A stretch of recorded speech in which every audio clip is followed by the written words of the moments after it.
नमस्कार दोस्तों, सोशियोलॉजी पाठशाला यूट्यूब चैनल पे आप सभी का स्वागत है। दोस्तों, मैंने एक स्पेशल सीरीज प्रारंभ की है यूपी पीजीटी के नाम से। इस पे समाजशास्त्र के पीजीटी से संबंधित और अन्य परीक्षाओं में भी पूछे गए प्रश्नों का हम एनालिसिस करा रहे हैं। तो इससे पहले इस सीरीज में मैंने कुल 14 वीडियो अपलोड कर दिए हैं। इसके अलावा भी ऑब्जेक्टिव टाइप के क्वेश्चन के कुल 20-25 वीडियो अपलोड कर दिए हैं। ये 15वां वीडियो है इस सीरीज का और कुल इस ऑब्जेक्टिव टाइप के क्वेश्चन का ये 49वां वीडियो है। दोस्तों, यदि वीडियो अच्छी लगे तो लाइक करें, चैनल पे यदि नए हों तो आप लोग सब्सक्राइब करें, इससे मुझे मार्गदर्शन मिलता है। यूट्यूब हमारे वीडियो को अपलोड आगे बढ़ाता है। तो मैं चाहता हूं कि आप लोग लाइक और कमेंट में कोई सवाल हो तो ज़रूर लिखें। कुछ कोई सुझाव हो तो भी आप कमेंट बॉक्स में लिख सकते हैं। तो इस सीरीज के ये 15वें वीडियो का पहला प्रश्न है।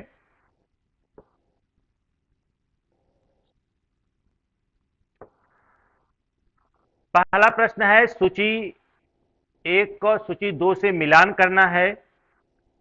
इधर जो है विद्वानों के नाम दिए हुए हैं और दूसरी तरफ जो है जात की उत्पत्ति के सिद्धांत दिए हुए हैं, मिलान करना है। जैसे पहला नाम है होकार्ट, तो ध्यान रखिएगा दोस्तों, होकार्ट ने है जो जात की उत्पत्ति का धार्मिक सिद्धांत दिया। होकार्ट और सेनाट ने जो है जात की उत्पत्ति का जो है धार्मिक सिद्धांत दिया था। उसके बाद आता है नेस्फील्ड। नेस्फील्ड ने जो है जात की उत्पत्ति का व्यवसायिक सिद्धांत दिया था, तो बी का तीसरे से मैच करा देंगे। चौथा अबे डुबाय जो है, अबे डुबाय ने जो है जात की उत्पत्ति का ब्राह्मणी सिद्धांत दिया था, तो सी का 4 हो जाएगा। और रिजले महोदय ने जो है जाति का प्रजातीय सिद्धांत दिया था, तो इस प्रकार से यह हो जाएगा 2-3-4-1। 2-3-4-1 जो है हमारे डी ऑप्शन में है, तो इसलिए ये डी ऑप्शन क्या हो जाए, सॉरी बी ऑप्शन में है, तो बी सही हो जाएगा। तो इस प्रकार से आप लोग देख सकते हैं, यह कई बार पूछा जाता है। पीजीटी में तो अक्सर केवल एक ही विद्वान का नाम देकर पूछ देता है, या जैसे ये पूछ सकता है जात की उत्पत्ति का प्रजातीय सिद्धांत किसने दिया है, तो रिजले महोदय ने दिया है। जात की उत्पत्ति का धार्मिक सिद्धांत, तो यह जो है होकार्ट और सेनार्ड दोनों लोगों का नाम आता है, यहां मैं लिख दे रहा हूं। एक विद्वान है सेनार्ड, तो ये दोनों लोगों का है जात की उत्पत्ति का धार्मिक सिद्धांत। व्यवसायिक सिद्धांत की बात करेंगे तो नेस्फील्ड महोदय ने दिया था। और ब्राह्मणी सिद्धांत, तो ब्राह्मणी सिद्धांत जो है आबे डुबाय का भी है, कभी कभी इसमें आ जाता है घूरिये महोदय का भी आता है।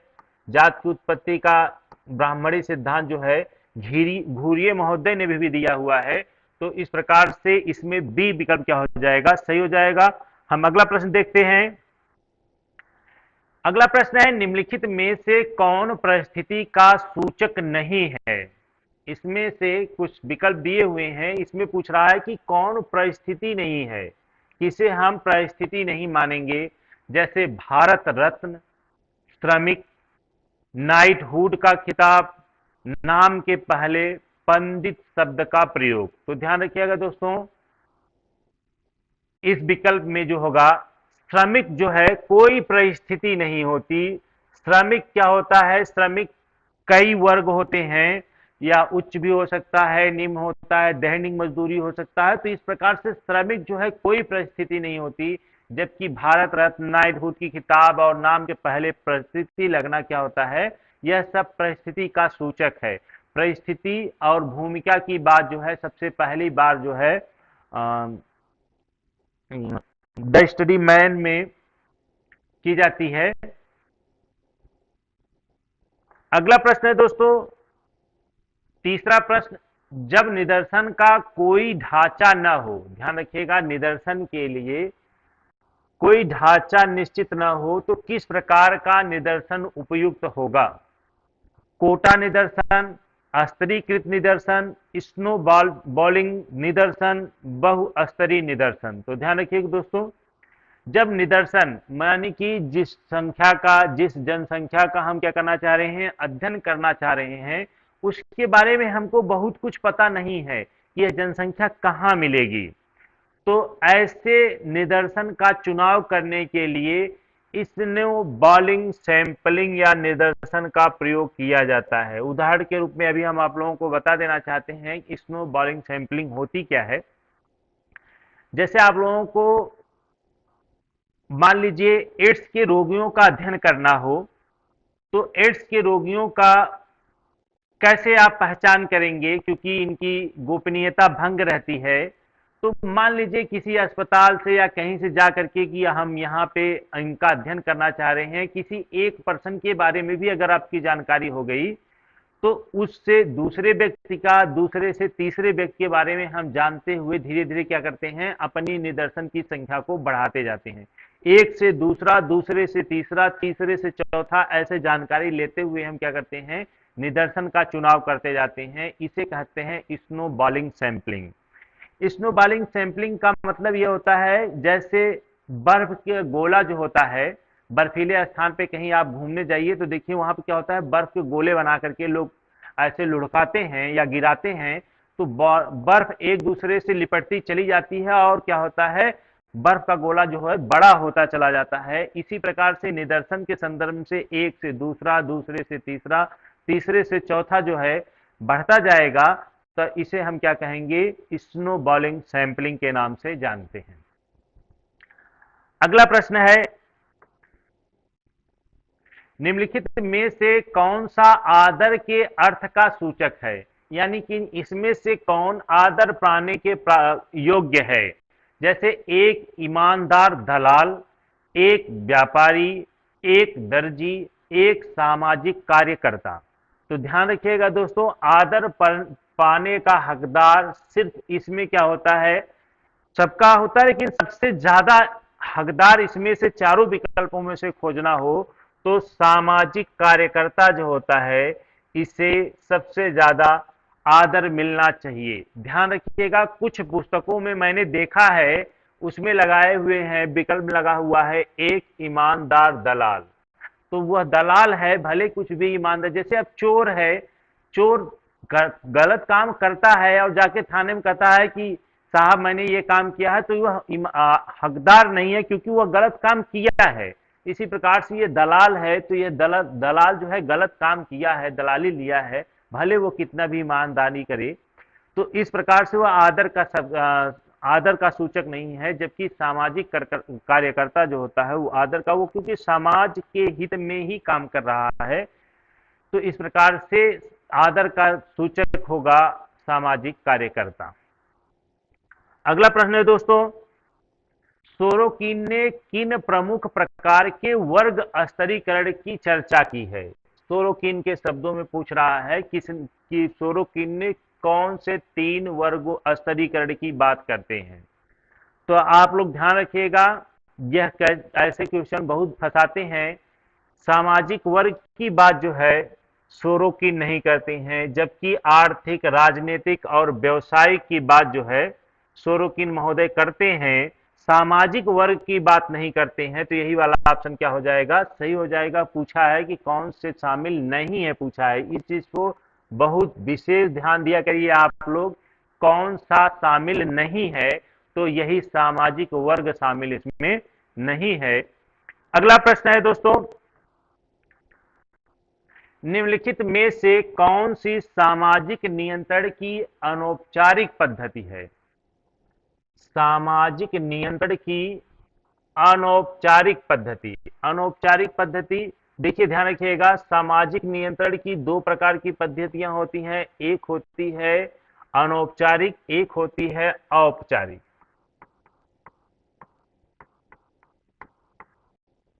तो यहां पे किसका पूछा हुआ है, अनौपचारिक पद्धति कौन सी नहीं है।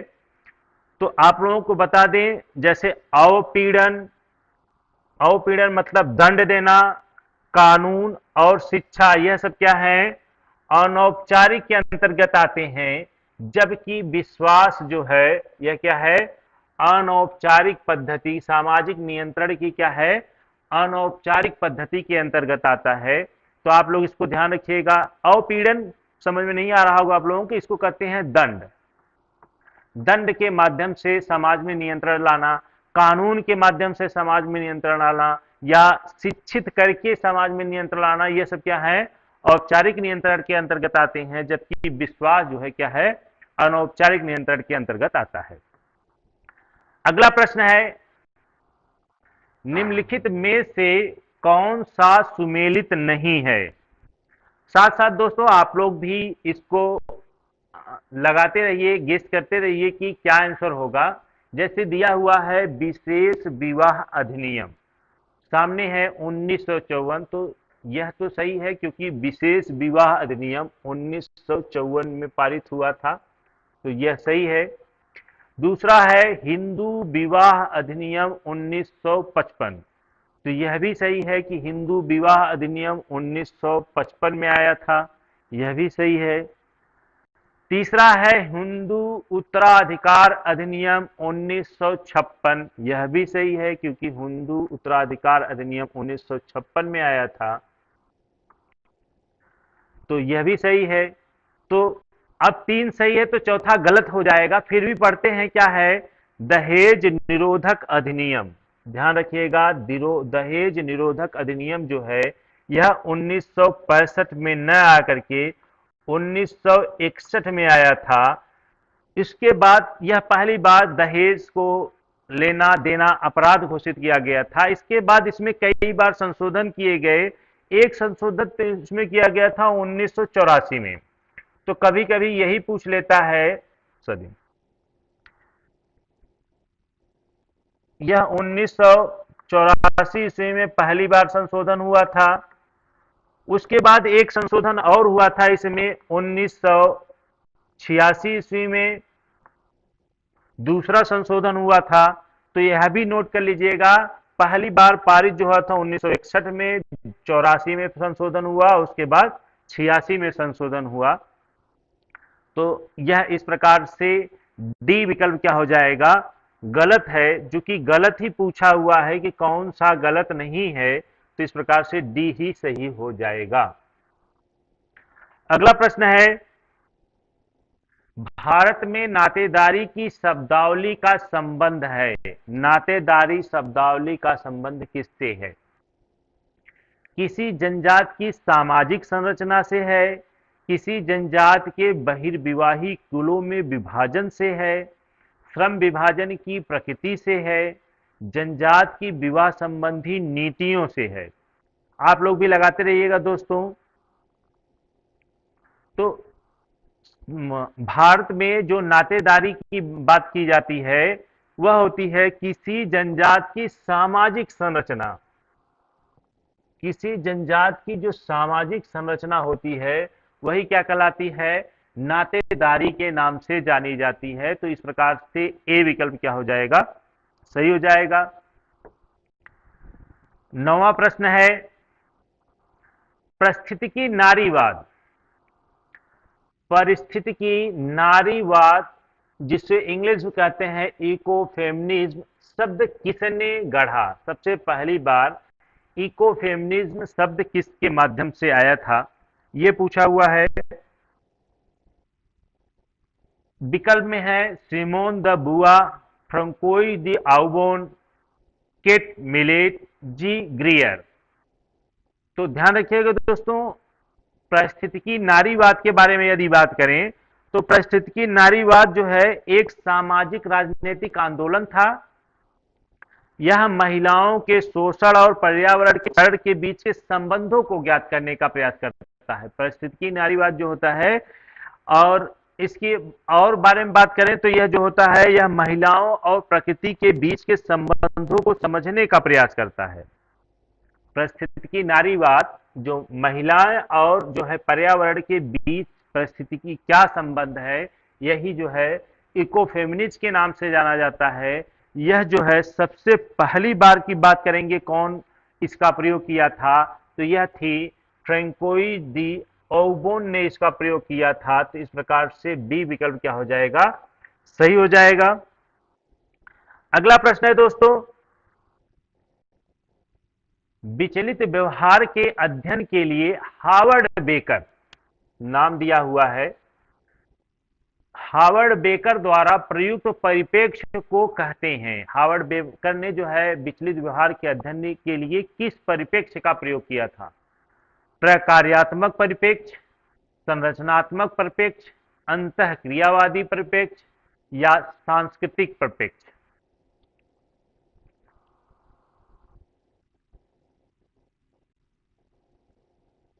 दोस्तों, हावर्ड बेकर ने जो है अंतःक्रियावादी परिप्रेक्ष्य का प्रयोग करके विचलित व्यवहार का अध्ययन किया हुआ है। तो इस प्रकार से सी विकल्प क्या हो जाएगा? सही हो जाएगा। अगला प्रश्न है, सामाजिक संरचना शब्द का सर्वप्रथम प्रयोग, सामाजिक संरचना शब्द का पहली बार सर्वप्रथम प्रयोग किसने किसने किया? विकल्प में है टालकट पार्सन्स, हर्बर्ट स्पेंसर, रेटे ब्राउन, मेलोनोव्स्की। तो ध्यान रखिएगा दोस्तों, सामाजिक संरचना की बात आए या प्रकार की बात आए, दोनों शब्दों का पहली बार प्रयोग जो है हर्बर्ट स्पेंसर महोदय ने किया था। तो इस प्रकार से बी विकल्प क्या हो जाएगा? सही हो जाएगा। और हर्बर्ट स्पेंसर के बारे में बात करें तो इन्होंने समाज की तुलना सावयव से की है।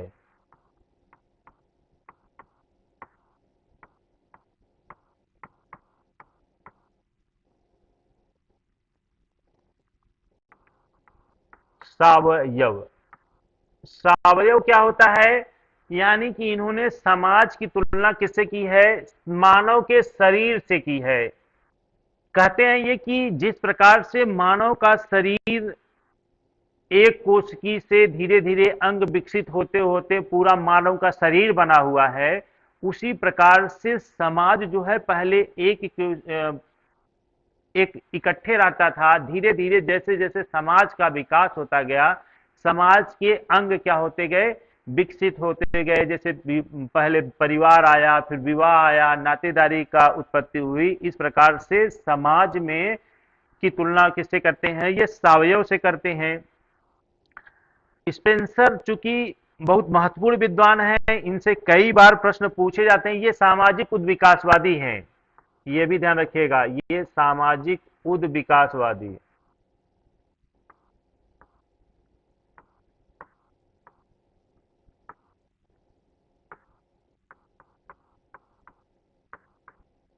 ये सामाजिक उद्विकासवादी हैं। इसके साथ साथ इनकी पुस्तक फर्स्ट प्रिंसिपल ऑफ सोशियोलॉजी पुस्तक थी, जो पहली पुस्तक समाजशास्त्र की मानी जाती है। तो यह भी प्रश्न बनते हैं। अगला प्रश्न है दोस्तों, इस प्रैक्टिस सेट का तृतीयक सहयोग कहा जाता है। ये देखिए, ये सब प्रश्न जो है पीजीटी में पूछे हुए हैं, कई बार पूछे हुए हैं। तृतीयक सहयोग किसे कहा जाता है? अनुकूलन, समायोजन, पर संस्कृति ग्रहण या समंजन? आप लोग भी दोस्तों क्या कहते हैं, आप लोग साथ साथ गेस करते रहिएगा। तो समायोजन को जो है तृतीयक सहयोग के नाम से जाना जाता है। तो इस प्रकार से बी विकल्प क्या हो जाएगा? सही हो जाएगा।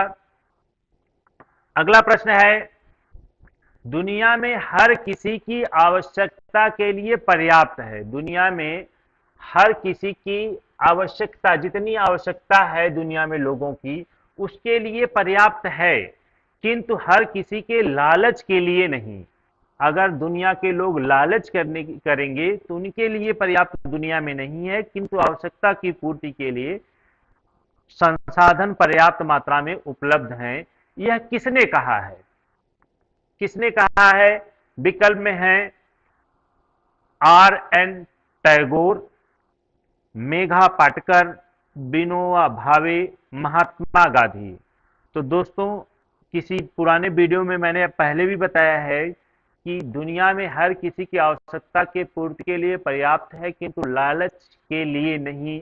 यह शब्द जो है राष्ट्रपिता महात्मा गांधी द्वारा दिया गया है। तो इस प्रकार से डी विकल्प क्या हो जाएगा? सही हो जाएगा। महात्मा गांधी पीजीटी सिलेबस में हैं, इसलिए महात्मा गांधी से प्रश्न बनते हैं। तो महात्मा गांधी से यह प्रश्न भी एक याद रखिएगा, कई कोटेशन भी पूछे जाते हैं। एक इनका बार बार पूछा जाने वाला प्रश्न है, इन्होंने जो है संरक्षकता का सिद्धांत दिया था, संरक्षकता, जिसे कहते हैं ट्रस्टीशिप का सिद्धांत।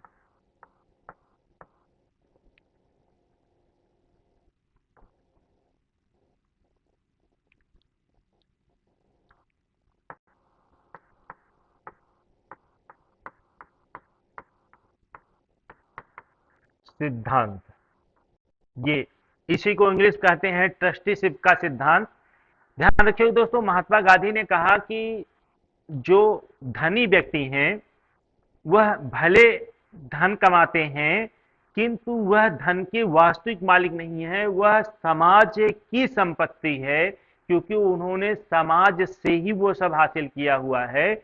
इसलिए आप योग्य हैं, इसलिए आपने ज्यादा धन कमा लिया, कोई योग्य कम है इसलिए वह धन नहीं कमा पाया, इसलिए इस पे सबकी बराबर का हक होता है। तो इन्होंने कहा कि आप अपनी आवश्यकता की पूर्ति भर का संसाधन उपयोग कर लें, उसके बाद समाज की सेवा के लिए ट्रस्ट के माध्यम से आप उसे क्या लगा दें, समाज की सेवा, क्योंकि वह धन आपका नहीं है, वह समाज का धन है। तो इसलिए उन्होंने ट्रस्टीशिप का सिद्धांत दिया था। तो यह भी प्रश्न पूछा जाता है महात्मा गांधी से। अगला प्रश्न है, निम्नलिखित में से किसने कहा कि समाज की भूमिका व्यवस्था ही संरचना का आधार है? कोटेशन है, समाज की भूमिका व्यवस्था ही संरचना का आधार है। यह कोटेशन किसका है? Parson, A K Merton, A R Radcliffe Brown, S F Nadel. आप लोग भी साथ साथ गेस करते रहिए दोस्तों।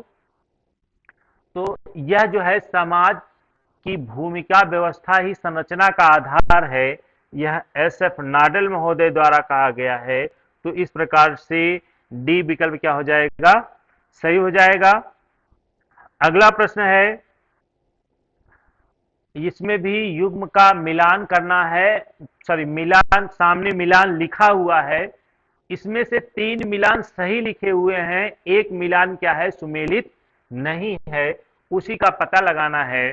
तो आप लोग ध्यान रखिएगा, प्रथम पिछड़ा वर्ग आयोग का गठन जो है, इसके अध्यक्ष जो थे वो काका कालेलकर थे। तो इस प्रकार से यह ऑप्शन तो सही है।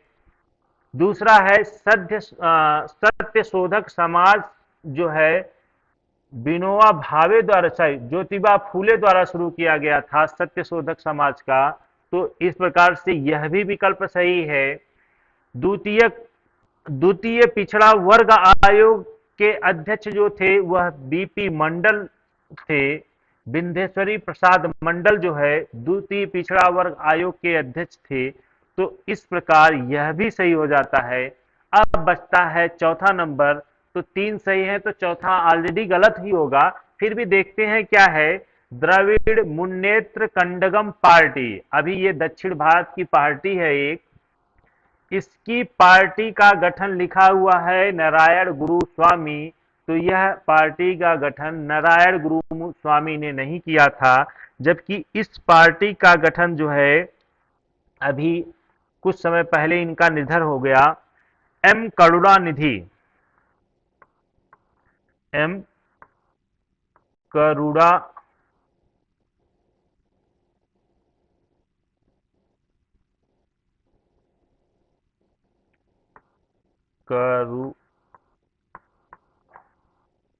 निधि ने किया था। तो इस प्रकार से द्रविड़ मुन्नेत्र कंडगम पार्टी का जो स्थापना है यह एम करुणानिधि महोदय द्वारा किया गया है। तो यही विकल्प क्या हो जाएगा? गलत हो जाएगा। ध्यान रखिएगा, पीजीटी में नारायण गुरु स्वामी से बहुत बार प्रश्न बनते हैं, तो आप लोग इसको भी ध्यान रख लीजिएगा कि इनसे क्या क्या प्रश्न बनते हैं नारायण गुरु स्वामी से। तो ये जो है आप लोगों को बता दें, यह एक समाज सुधारक थे, दक्षिण भारत के ये रहने वाले हैं। तो पहली चीज तो ये क्या थे, समाज सुधारक।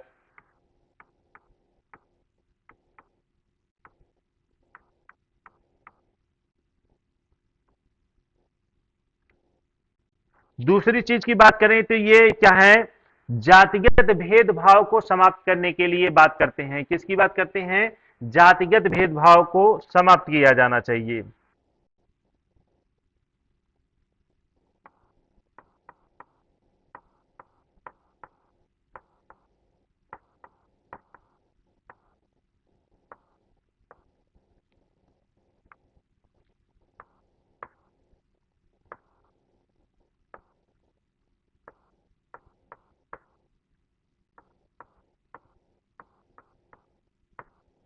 ये जातिगत भेदभाव को खत्म करना चाहते हैं। और इनसे पूछा जाता है, यह जो है मंदिर में प्रवेश को लेकर के एक आंदोलन चलाए थे नारायण गुरु स्वामी ने, तो यह भी पूछा जाता है। और ये बात बात करें तो ये एझावा जन एक जाति होती है, जो दलित जाति वहां पे होती है, उसके सदस्य थे।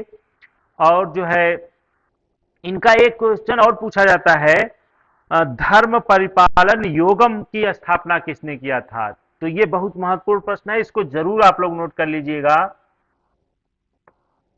धर्म परिपालन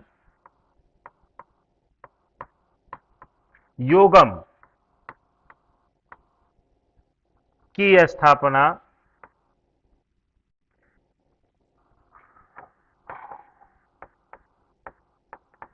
ये धर्म परिपालन योगम की स्थापना भी करते हैं। तो ये कई बार परीक्षाओं में पूछा हुआ है। इनका एक नारा था, मैं यहां ऊपर लिख दे रहा हूं, आप लोग जरूर लिख लीजिएगा। यह भी पूछा जाता है, एक जाति एक धर्म एक ईश्वर, नारा दिया था इन्होंने। क्या दिया था, पेन मैं चेंज कर दे रहा हूं। एक जाति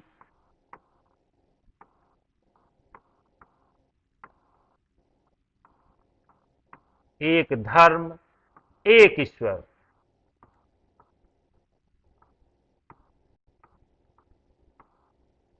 इन्होंने एक जाति एक धर्म एक ईश्वर का नारा दिया था। तो यह सब भी क्वेश्चन जो है पीजीटी में पूछे जाते हैं, तो आप लोग इसको भी ध्यान रखिएगा। अगला प्रश्न है 16वां प्रश्न, जनसंख्या वृद्धि के स्वेच्छावादी सिद्धांत का प्रतिपादन किसने किया। जनसंख्या वृद्धि के कई सिद्धांत हैं, नीचे लिखे हुए हैं। इसमें पूछ रहा है स्वेच्छावादी सिद्धांत किसके द्वारा दिया गया था। ए विकल्प में है फ्रैंकफर्टर, बी में ड्यूमा, माल्थस, राधा कमल मुखर्जी। आप लोग भी गेस करते रहिए दोस्तों। तो जनसंख्या वृद्धि का स्वेच्छावादी सिद्धांत जो है फ्रैंकफर्टर महोदय ने दिया था। तो इस प्रकार से ए विकल्प क्या हो जाएगा, सही हो जाएगा। अगला प्रश्न है, आधुनिकीकरण के संबंध में निम्नलिखित में से कौन सा कथन सही है। दो नीचे कथन दिए हैं, इनके आधार पर बताना है कि कौन सा कथन सही है। तो आधुनिकीकरण एक यूरोपीय परियोजना थी, यह बात सही है कि आधुनिकीकरण जो है यूरोपीय समाज से प्रारंभ हुआ था। तो एक तो सही है। दूसरा क्या है, इसका लक्ष्य संस्कृतियों का समांगीकरण करना था, यह भी बात सत्य है। आधुनिकीकरण का उद्देश्य जो है यह संस्कृतियों का समांगीकरण करना था। इस प्रकार से एक और दो दोनों क्या है, सही हैं। तो इस प्रकार से सी विकल्प क्या हो जाएगा, सही हो जाएगा। अगला प्रश्न है, वह प्रक्रिया जिसमें कोई संस्कृति जब दूसरी संस्कृति के संपर्क में आती है तो अपनी कुछ विशेषताओं को खो देती है, इसे कहा जाता है। एक संस्कृति की बात कर रहे हैं कि जब दूसरी संस्कृति से संपर्क में आती है तो फिर क्या होती है, अपनी कुछ विशेषताओं को खो देती है, यानी कि दूसरी संस्कृति में कुछ उसकी विशेषताएं चली जाती हैं और कुछ उनकी विशेषताओं को क्या कर लेता है, हासिल कर लेता है, ग्रहण कर लेता है। तो इसे क्या कहा जाएगा, सांस्कृतिक परिवर्तन, सांस्कृतिक प्रसार, पर संस्कृति ग्रहण, संस्कृतिकरण। तो ध्यान रखिएगा दोस्तों, संस्कृतिकरण तो जो होता है अपनी संस्कृति में उच्च जातियों की जो है व्यवहारों को अपनाना जो है संस्कृतिकरण कहा जाता है। सांस्कृतिक प्रसार वह होता है जिसमें संस्कृति की गुण जो है एक संस्कृति से दूसरे संस्कृति में जाते हैं, और सभी प्रकार के परिवर्तनों को क्या कहा जाता है, सांस्कृतिक परिवर्तन। ये संस्कृति में कोई भी परिवर्तन हो तो उसे सांस्कृतिक परिवर्तन कहा जाता है। जबकि यहाँ दिया है कि एक संस्कृति से दूसरे संस्कृति के संपर्क में आने में से जो बदलाव आता है उसे पर संस्कृति ग्रहण के नाम से जाना जाता है। तो इस प्रकार से सी विकल्प क्या हो जाएगा, सही हो जाएगा। अगला प्रश्न है, किस नहर के प्रारंभ होने से भारतीय ग्राम वैश्विक बाजार का हिस्सा बने? एक कृत्रिम नहर है जिस नहर के बन जाने से भारतीय गांव को क्या हो गया, वैश्विक बाजार से जुड़ने में सहायता मिली थी। वो कौन सी नहर है? पनामा नहर, थाई नहर, बाल्टिक नहर या स्वेज नहर? तो ध्यान रखिएगा दोस्तों, यह मिस्र की एक कृत्रिम नहर है जो मानव द्वारा बनाई गई नहर है। इस नहर के निर्माण से दो समुद्र जुड़ते हैं। एक समुद्र का नाम है भूमध्य सागर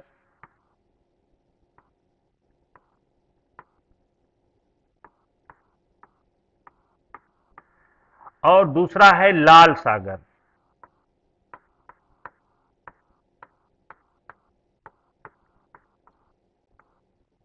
तो ध्यान रखिएगा दोस्तों, इस एक सागर से दोनों सागरों के बीच में क्या है, कुछ भूमि थी।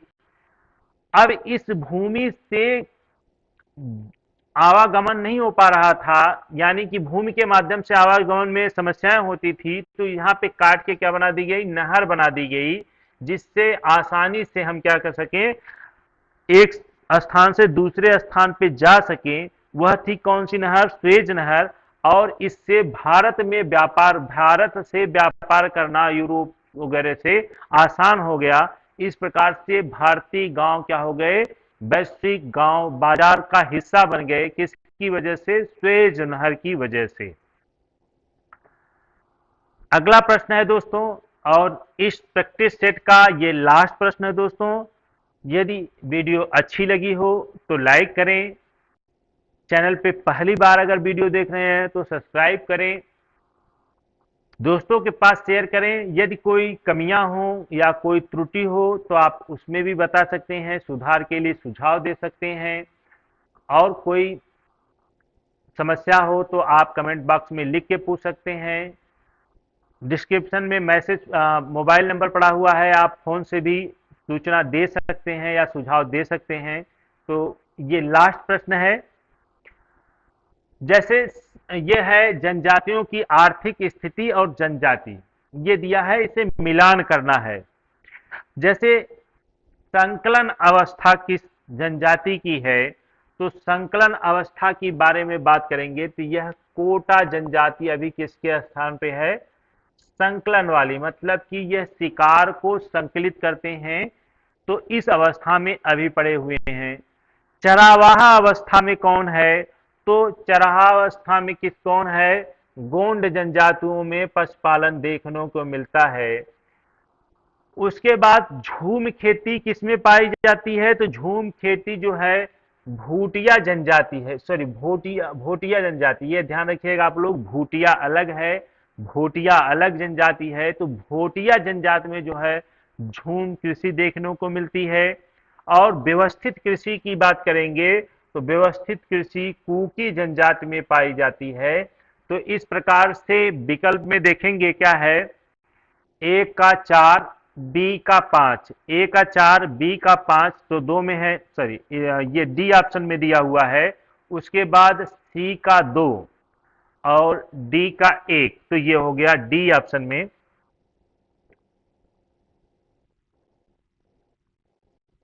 तो दोस्तों डी ऑप्शन इस प्रकार से सही हो जाएगा। यदि आप लोगों को वीडियो अच्छी लगी हो तो आप लाइक जरूर करें, इससे यूट्यूब हमारी वीडियो को आगे दूसरे पास भेजेगा। आप लोगों को अच्छी लगी हो तो दोस्तों के पास शेयर करें। दोस्तों आप लोग तैयारी करते रहें, जल्द ही पीजीटी का एग्ज़ाम होने वाले हैं, जबकि एक बार फिर से डेट आ चुकी है। तो तैयारी आप लोग रखें। आप अपनी एक सीट फिक्स करें। बहुत बहुत धन्यवाद। जय हिंद,